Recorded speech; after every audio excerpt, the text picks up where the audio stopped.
સમાચારોની શરૂઆત કરીએ તો રાજકોટ પીજીવીસીએલ વિભાગની એક ગંભીર બેદરકારીનો એક વિડીયો સોશિયલ મીડિયામાં વાયરલ થઈ રહ્યો છે। આ તકે વાત કરીએ તો ગત રાત્રિના રોજ રાજકોટના ગાંધીગ્રામ વિસ્તારમાં કોઈ ટેકનિકલ ખામીને કારણે લાઇટ જવાની સમસ્યા સામે આવી હતી, જે બાદ સ્થાનિકો દ્વારા રાત્રિના સમયે ગરમીમાં ત્રાહિમામ પોકારી જતા સમગ્ર ઘટનાની જાણ પ્રદ્યુમ્નનગર પીજીવીસીએલ વિભાગને કરવામાં આવી હતી। પણ પીજીવીસીએલના બાબુઓ તો બસ દેખાવ કામગીરી કરે અને પછી તો બસ આરામ જ। ત્યારે એવી જ રીતે ગઈકાલે રાત્રે ફરિયાદીઓ દ્વારા વિસ્તારમાં વીજળી ગુલ થયા બાબતે ફરિયાદો કરવા છતાં રાજકોટ પીજીવીસીએલના જાડી ચામડીના અધિકારીઓ દ્વારા કોઈ કામગીરી કરવામાં આવી ન હતી, જે બાદ ગરમીનો ઉકળાટ સહન કરેલા રહેવાસીઓ દ્વારા જામ ટાવર પાસે આવેલા પ્રદ્યુમ્નનગર પીજીવીસીએલ વિભાગ ખાતે તપાસ કરતા પીજીવીસીએલના કર્મચારીઓ ફોન રિસીવર નીચે મૂકી ખુરશી ઉપર જેમ તેના પિતાની જાગીર હોય તેવી રીતે ઓફિસમાં આરામ ફરમાવતા નજરે પડ્યા હતા, જે બાદ અરજદારો દ્વારા સમગ્ર ઘટનાનો વિડીયો બનાવી અને હાલ સોશિયલ મીડિયામાં વાયરલ કર્યો હતો। ત્યારે સમગ્ર બાબતે ફરિયાદી હર્ષિત જાની દ્વારા મીડિયા સમક્ષ જણાવ્યું હતું કે ગઈકાલે જે ઘટના બની હતી તેમાં સ્થાનિકો દ્વારા પીજીવીસીએલ વિભાગને અનેક વખત ફોન કર્યા છતાં કોઈ કાર્યવાહી કરવામાં આવી નથી, જેથી અમે ઓફિસે તપાસ કરતા પીજીવીસીએલના જાડી ચામડીના નિર્ભર અધિકારીઓ જેમ તેના પિતાની જાગીર હોય તેવી રીતે ખુરશી પર લાંબા પગ કરી આરામ ફરમાવતા હતા અને પ્રજાના પ્રશ્નોની કોઈ ચિંતા જ ન હોય તેવી રીતે વાતો કરી રહ્યા હતા।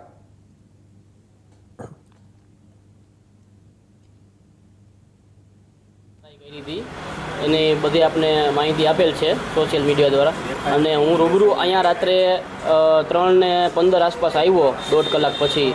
તો મેં જોયું બધું, બારી ખુલ્લી હતી, 2 જણા અંદર સૂતા હતા ગાડલું નાખીને, અને એમાંથી એક ભાઈ ઊભા થયા, એને મોબાઈલ હાથમાં લીધો અને રિસીવરનું જે લેન્ડલાઇનનું ડબલું હતું એ જે રિસીવરનું જે ફોન ઉપાડવાનું હોય એ જે હોય હેન્ડલ એ ઉપર મૂકેલું હતું, જેથી કરીને કોઈ ગ્રાહકના કમ્પ્લેન થાય નહીં, કોઈનો ફોન આવે નહીં કે કાંઈ પણ બનાવ બને તો કંઈ જાણકારી ન થાય અને કોઈને સામો રિપ્લે પણ આપી ન શકે।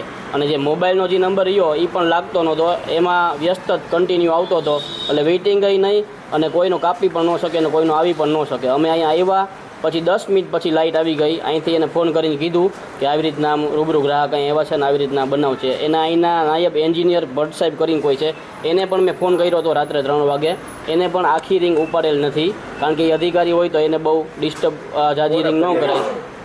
હવે હું 1-2 દિવસમાં ઉર્જા મંત્રી કનુભાઈ દેસાઈ સાહેબ છે આપણા ગુજરાતના, એને હું લેખિતમાં ફરિયાદ કરવાનો છું કે આવું બીજી વાર ક્યારેય ન બને અને કોઈ પણ પબ્લિક હેરાન ન થાય। અને TN Vora executive engineer PGVCL Rajkot city division 2।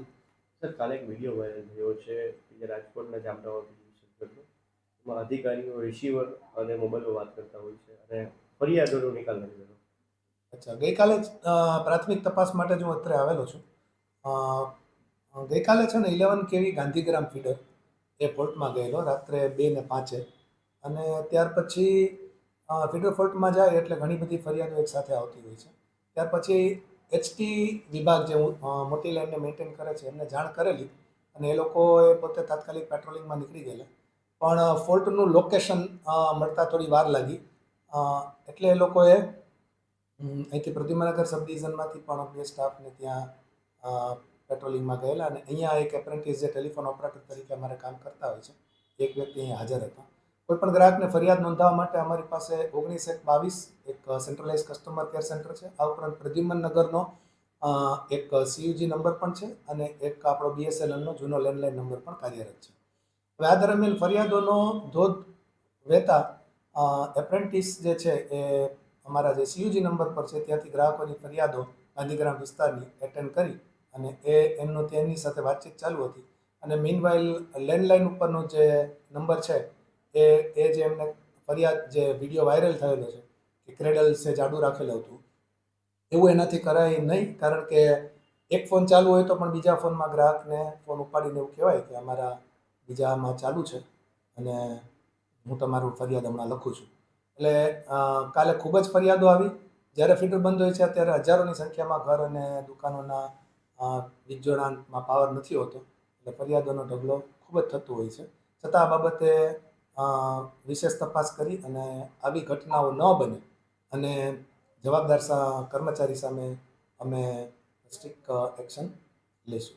Sir મહત્વની બાબત કે જે કાલે જે કોલ આવેલો ત્યારે ઓપરેટર જ હતા, કોઈ અધિકારી સિનિયર અધિકારી કોઈ જુનિયર અધિકારી આ જગ્યાએ હાજર હતા કે નહોતા રાતની?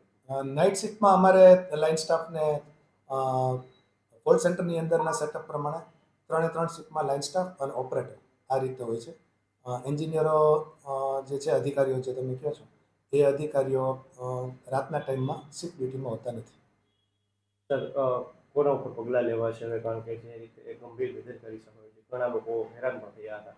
હા, ફરિયાદ જે ગ્રાહકોની ફરિયાદ છે તો તરત નોંધી અને ફીડર ચાલુ કરવાની વિધિ તો કરાવી દીધી અને 2:45 જ્યારે ફોલ્ટ આઈડેન્ટિફાઈ થયો ત્યાર પછી 15 મિનિટમાં જે જમ્પર ગયેલું હતું લાખના બંગલા પાસે એ જમ્પર અમારી એડી સ્વિચ છે એના ઉપર એ તાત્કાલિક કરી દીધેલું.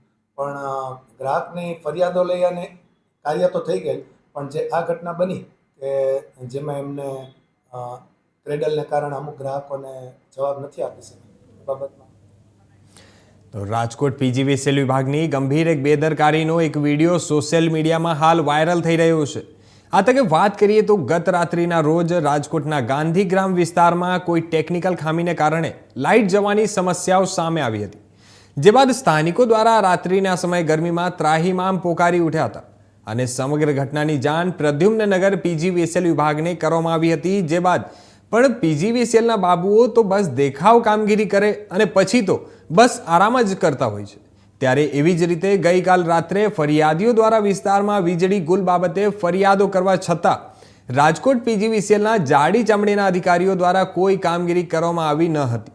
જે બાદ ગરમીનો ઉકળાટ સહન કરેલા રહેવાસીઓ દ્વારા જામ ટાવર પાસે આવેલ પ્રદ્યુમ્નનગર પીજીવીસીએલ વિભાગ ખાતે તપાસ કરતા પીજીવીસીએલના કર્મચારીઓ ફોન રિસીવર નીચે મૂકી અને ખુરશી ઉપર જેમ તેના પિતાની જાગીર હોય તેવી રીતે ઓફિસમાં આરામ ફરમાવતા નજરે પડ્યા હતા. જે બાદ અરજદારો દ્વારા સમગ્ર ઘટનાનો વિડીયો બનાવી અને સોશિયલ મીડિયામાં વાયરલ કર્યો હતો.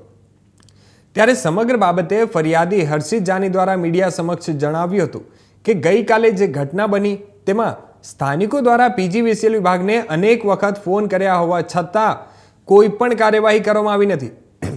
જેથી અમે ઓફિસે તપાસ કરતા પીજીવીસીએલના જાડી ચામડીના નિર્ભર અધિકારીઓ જેમ તેના પિતાની જાગીર હોય તેવી રીતે ખુરશી પર લાંબા પગ કરી આને આરામ ફરમાવતા હતા અને પ્રજાના પ્રશ્નોની કોઈ ચિંતા જ ના હોય તેવી રીતે વાતો કરી રહ્યા હતા.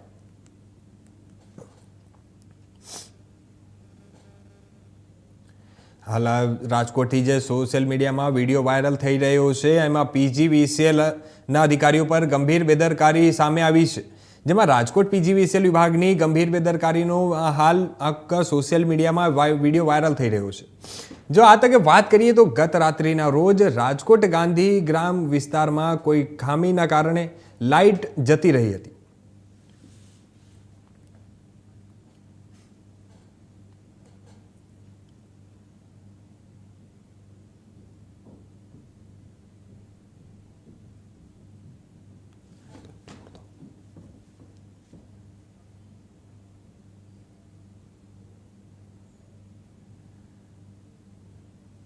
હાલ રાજકોટના પીજીવીસીએલ અધિકારીઓ પર ગંભીર બેદરકારીનો મામલો સામે આવ્યો છે.